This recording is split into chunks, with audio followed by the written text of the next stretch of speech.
Master साहब। हाँ 100 रुपया पुरस्कार देनी रत्नेश बाबू के हार्दिक अभिनंदन। का करी बोली थोड़ा तबला का साउंड बढ़ा दीजिए। टाकी का वही तबला उसी का नाम है। देश को तबला नहीं कहते, टाकी को तबला कहा जाता है। हाँ ठीक है ओके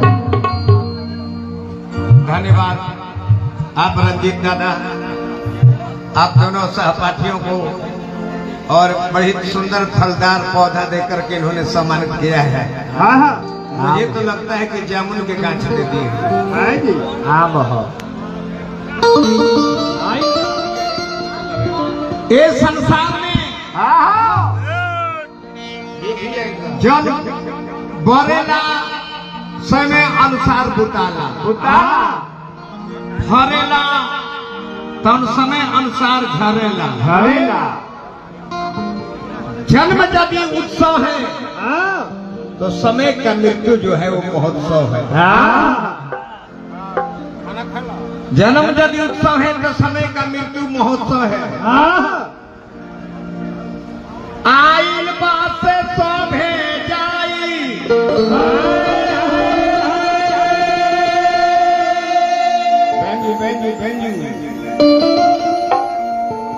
कान में लिखे ना आवाज बेंजू बढ़ाइए भैया बाबू आर्गन पर रखिए।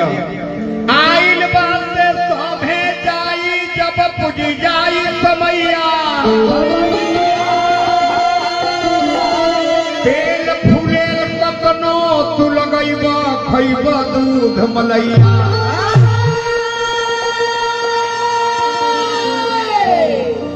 माननीय श्री स्वर्गमणि जी और चक्रवर्ती बिहारी के भाई श्रीमान बंटी यादव जी छोट भाई हजारों हजार रुपया पुरस्कार पानी। प्रेम स्नेह दुलार प्यार बनो रहो। अकेला अकेला तू चल जाइब संग केहू ना जाई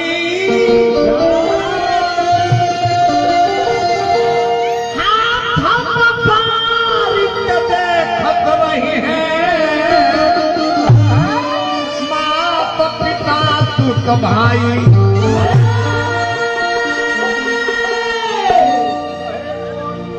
सिकंदर बादशाह जैसे व्यक्ति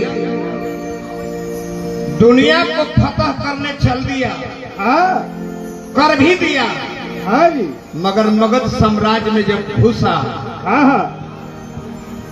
तो यहाँ की चाणक्य की नीति चंद्रगुप्त मौर्य कि साहस और नीति के सामने फेर मार करके यहीं से रिटर्न हो गया।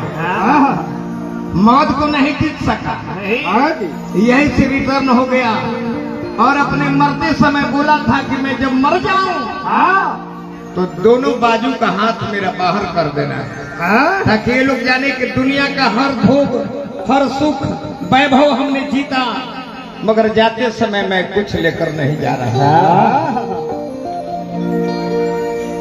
अकेला अकेला तू चल जाइब हमारा आदत बहाव थोड़ा सा संग केहू ना जाई